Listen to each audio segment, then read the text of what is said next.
Please subscribe to my channel to learn more about political philosophy.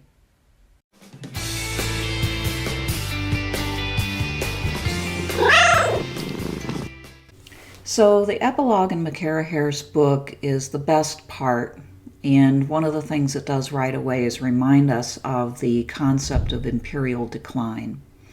And we know that the American empire can't last forever. It's overextended. It reminds me very much of the Athenian empire as it began to disintegrate. The reason why the Athenian empire was vulnerable was mainly due to overextension caused by hubris or pride, the thought that there was nothing that could defeat them and that they could do anything regardless of their actual resources. In our case, we have the looming threat of the exhaustion of our fossil fuel resources. It's becoming more expensive. We know there is a point where they will run out. We haven't done enough planning to figure out what to do next. And part of the reason for that is because our institutions have become decrepit. They've become ossified. They're incapable of the flexibility that they need to pivot to deal with new situations and new threats.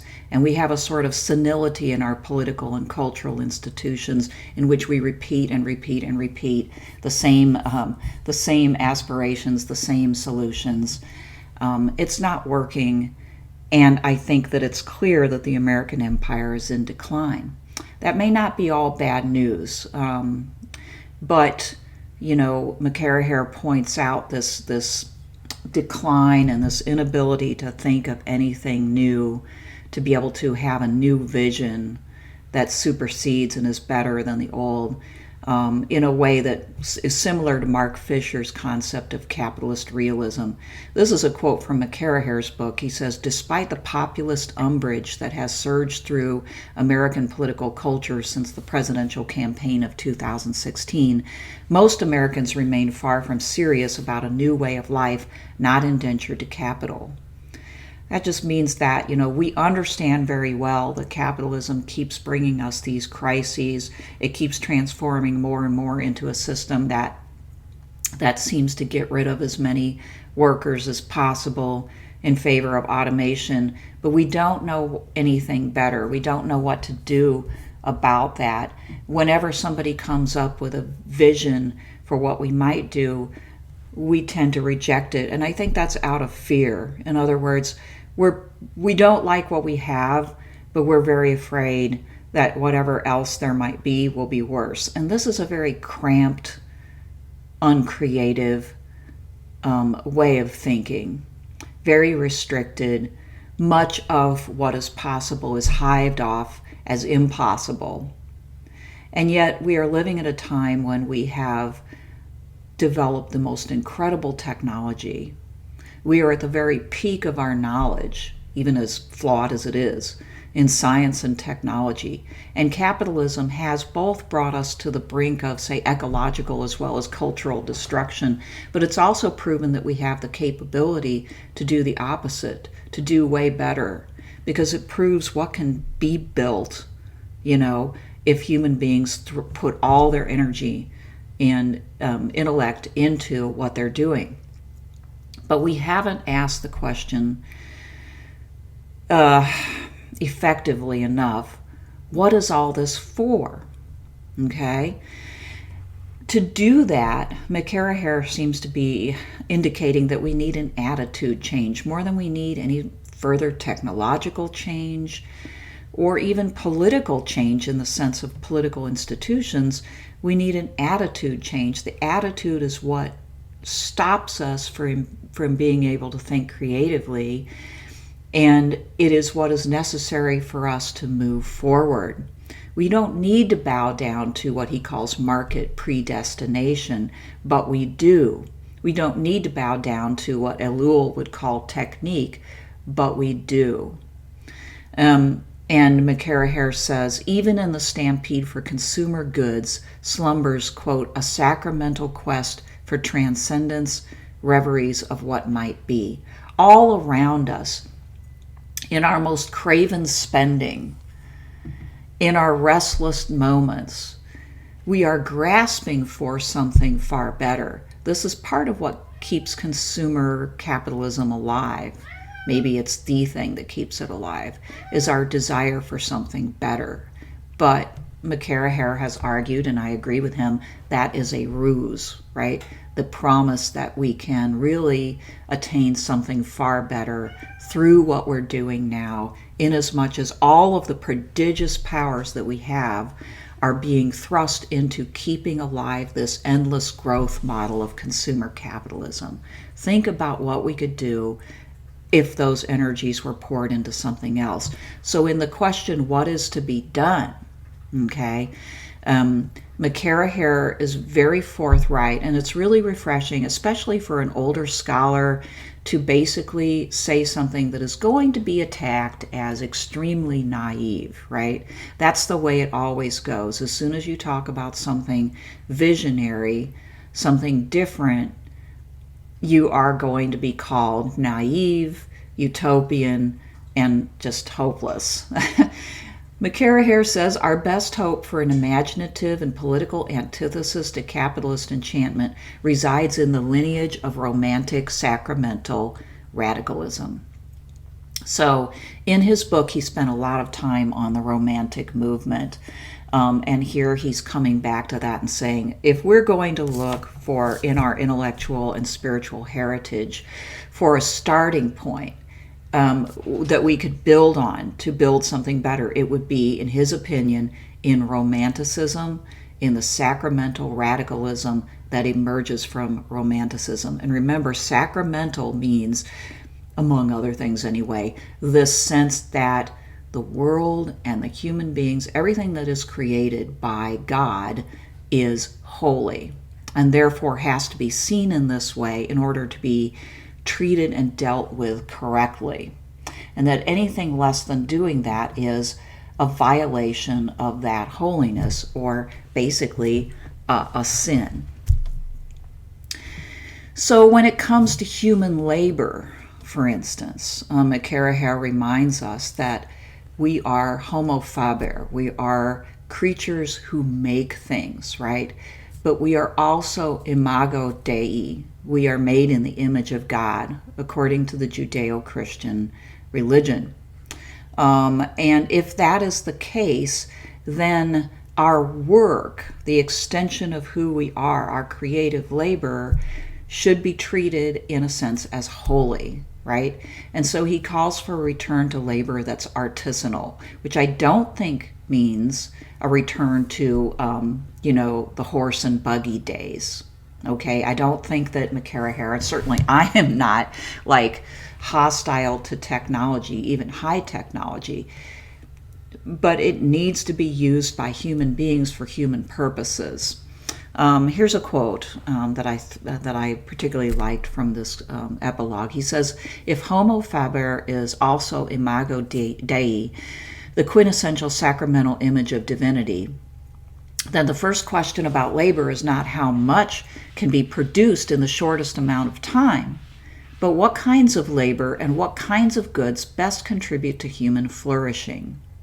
Against the neoliberal inferno of 24/7 labor and consumption, better work and less of it should be the rallying cry of a revitalized workers' movement," which just amounts to, let's use the technological capability and infrastructure we have to make our lives better and easier, rather than to make them worse, to make them busier and more precarious.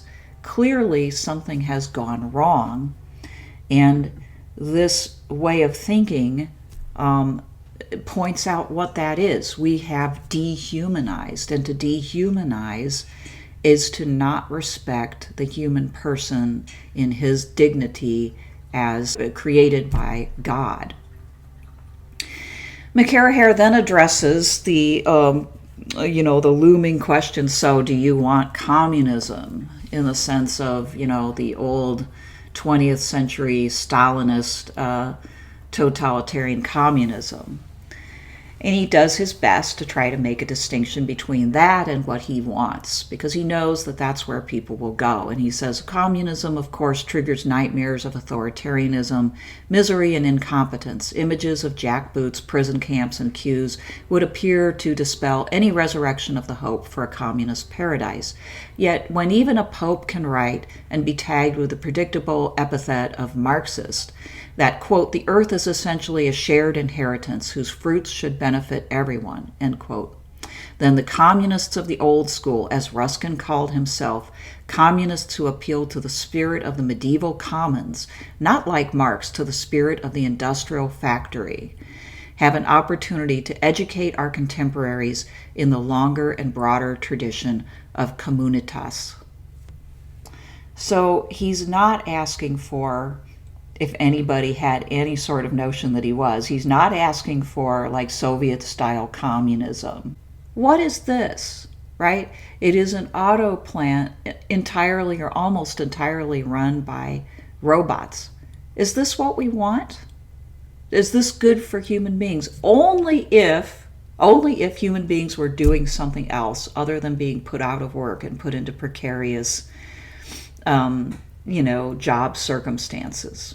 Okay, such technology could actually have potential value if it did not result in that, and if the human beings that it displaced were doing something better, not something worse, with their lives. So among other things, McCarraher is kind of naively calling for transformation of human beings, transformation into fuller human beings and into community. He says the sacramental way of seeing has behooved a sacramental way of being, one described by James as saintliness. That's William James, I'm pretty sure. Not a blissed out puritanical sanctimony, but rather a fearless, vibrant, and open-handed life sustained by a confidence in the bounty of the world, available to every person on confidence that she become worthless as a practical being. Worthless, that is, by the pecuniary criteria of capitalist metaphysics and rationality. In other words, we shouldn't see any human being as worthless. And the way that we have been going encourages that ranking of human beings into the most worthy down to worthless, based upon how much money they make, how much they contribute to the consumer economy, how much knowledge they have in a practical sense. But if human beings are truly imago Dei, then that can't be the criteria that is used to evaluate their worth. So he kind of harks back towards the end of the epilogue to this idea of the crumbling empire and the heritage of the medieval period in which the monasteries were formed in order to safeguard, among other things, in order to safeguard Western heritage, the cultural heritage, not only of Christianity, but of the best parts of the Roman Empire. And these monasteries helped weather those years where there was a lot of barbarism, where there was a lot of just plain, scarcity, disease, starvation, ignorance. But McCarraher says he doesn't want us to think of this as the Benedict option, right? The Benedict option has come in our culture to mean a sort of cloistering, a hiding away, like a la Rod Dreher's book, The Benedict Option. But what he draws out here is something more active. But still, he's talking about consolidating and kind of standing firm and holding ground, which takes resolve. He says, paradise has always been around and in us, eagerly awaiting our coming to our senses, ready to embrace and nourish when we renounce our unbelief in the goodness of things. And when we can do this in the midst of imperial decay and in the face of seemingly impossible odds, knowing that the world has been and always will be charged with the grandeur of God, we can practice in the twilight of a senescent empire love's radiant, unarmed, penniless dominion. So this is a call to resolve amongst people for whom there is still this feeling that there must be something better. It's a time to decide how you're going to live, not only what you're going to buy, but to stop thinking about what you're going to buy and start thinking about your values and how you treat other people, and to start to change those things for real, and then let those changes roll out in your political and cultural decisions, and to be ready for when you're called upon to be better than who you are now. So he leaves us with this idea of the Francis option, harking back to St. Francis of Assisi, and a realized eschatology, he says, if you will, the future in the present tense, bringing the future into the present, right? Living the new world in the wreckage of the old. Exactly what he means by that, we don't know, but I think that he is calling on people to build stronger, better communities however they can. A little bit more here, he says, I reject Benedictine disengagement as both impossible and undesirable. Rather, as Michael Hardt and Antonio Negri have hinted, we need a new, doubtless very different St. Francis as a model of revolutionary militancy. Amid the injustice and corruption of his own day, Francis discovered, they assert, quote, the ontological power of a new society, love, simplicity, and also innocence, an ontological wonder that entails anger at the profanation of human divinity. And I found an article in the Environmental Humanities Journal of Duke University, some explanation for this reference to Hardt and Negri in this regard. And I'm going to find it. Yeah, I just want to read a little bit of this to close because I think it gives us even more insight. So the author of this article is Matthew Krullo.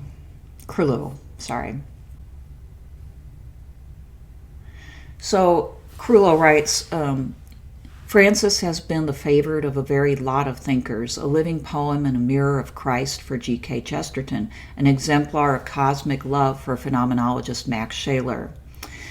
This fascination has only grown with contemporary philosophy. Michael Hardt and Antonio Negri closed their first tome against empire and capitalism in 2000 by suggesting that we once again, quote, find ourselves in Francis's situation, posing against the misery of power, the joy of being. Cue the mockery of jaded critics. Should the multitude play gentle melodies on their violins to pacify the leviathans of neoliberal globalization, just as St. Francis did with the wild animals in the woods?